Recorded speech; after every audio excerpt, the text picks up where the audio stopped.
Questa è un'esercitazione apparentemente semplice. Useremo la più basilare delle tecniche, la matita. Eppure guardando il video vi accorgerete che le cose non sono semplici come sembrano. Come vedete sto disegnando un occhio. Lo sto copiando il più fedelmente possibile da un'immagine fotografica. Niente paura, lo so che è un esempio che avete visto tante volte nelle mie lezioni, ma un po' di pazienza e capirete. L'obiettivo di realizzare un disegno del tutto uguale alla fotografia che stiamo copiando è interessante. Di solito con un allenamento costante si ottengono buoni risultati, ma questo oggi non è il mio obiettivo.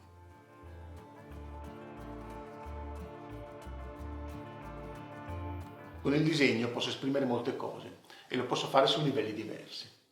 Per esempio, posso cercare un equilibrio tra la resa realistica del soggetto rappresentato e il mio temperamento, o anche solo lo stato d'animo che ho in quel preciso momento.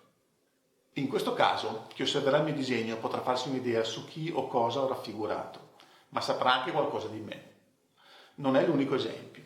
Ci può essere il caso in cui attraverso un disegno che si discosta dalla resa fotografica, io voglio raccontare qualcosa di più del soggetto rappresentato, per esempio del suo carattere o della sua storia. Torniamo al nostro occhio. In effetti non è un occhio qualsiasi, è un occhio di un eroe dei fumetti, con una personalità molto particolare, diciamo un po' anticonformista, anche per un supereroe. Nel mio disegno voglio che tutto questo si capisca, più di quanto riesca a fare la fotografia.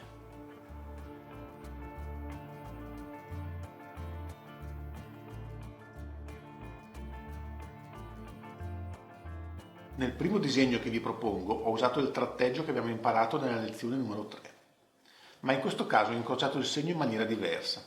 Ho cercato di ottenere un chiaroscuro più geometrico e spigoloso, con dei passaggi di tono meno morbidi, per ricordare il segno netto e muscolare tipico del fumetto contemporaneo. Il segno tracciato è lo stesso, richiede la stessa sensibilità della mano, ma si dispone sulla superficie del foglio in modo diverso.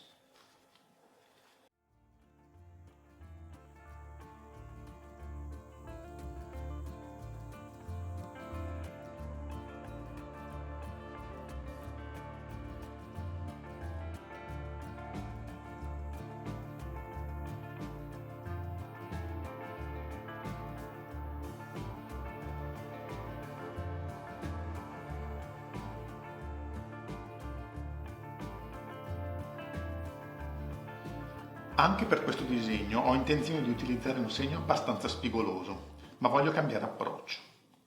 Voglio ottenere un disegno più espressivo. Per questo ho abbandonato il tratteggio classico per uno volutamente più veloce e sommario. Con questo tipo di segno non sono in grado di descrivere in maniera precisa i particolari, ma posso enfatizzare emotivamente il mio disegno e il soggetto è adatto. La matita non si stacca quasi mai dal foglio, per ottenere un gesto più fluido. Rispetto all'impostazione tradizionale, in cui si realizza il disegno a contorno e successivamente si completa col chiaroscuro, qui la costruzione dell'immagine avviene direttamente attraverso il segno espressivo. La condizione ideale è che ci si dimentichi della gomma. Ogni segno può avere un valore espressivo anche a partire dal fatto che è apparentemente sbagliato. Io l'ho realizzato senza alcuna forma di schema preparatorio. Si perde qualcosa nella somiglianza, ma si guadagna in espressività. Ma voi fate come volete, il disegno è vostro.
A questo punto provate a variare la dimensione del disegno.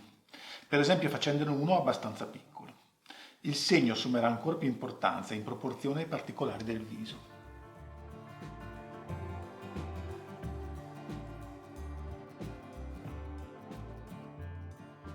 Questo disegno non è molto diverso come approccio rispetto al precedente, ma qui la gomma viene usata eccome.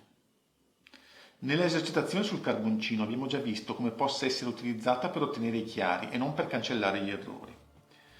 In questo caso vi accorgerete che la gomma tende a scivolare sulla superficie del foglio perché la grafite è più lucida e untuosa del carboncino. Io l'ho usato per ottenere dei segni chiari un po' disordinati più che delle campiture.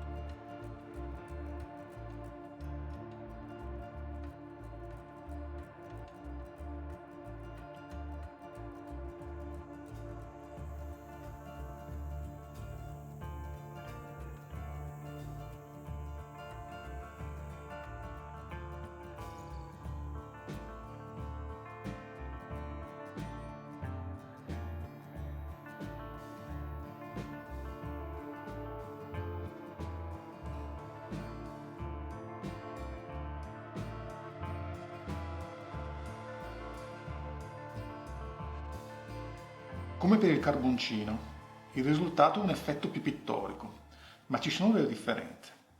Questo disegno non viene costruito a partire dai valori chiaroscurali intermedi, ma dai massimi scuri, su cui successivamente si interviene con la gomma, in una maniera apparentemente più casuale.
Anche in questo caso ne ho realizzato una versione più piccola, ma per successive elaborazioni sono arrivato ad un risultato diverso.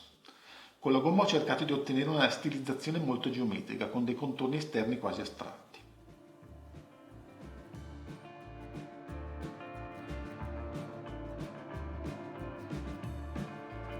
Questi sono solo pochi esempi. Le variabili possibili sono tantissime e altrettanti disegni che possiamo ottenere. Non mi resta che augurarvi buon lavoro.